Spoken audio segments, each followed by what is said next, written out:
table is set with food. Mirha and Hussain are sitting with their mother.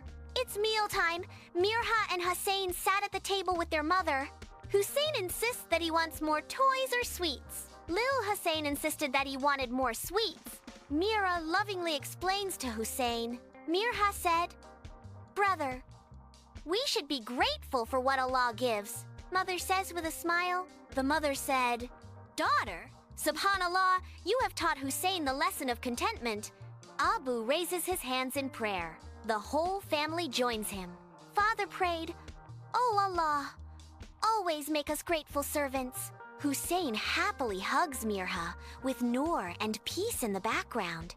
Thus, the sister's advice filled the brother's heart with gratitude and joy. If you like this video, then like, comment, subscribe to my YouTube channel, and don't forget to press the bell icon button for more interesting videos.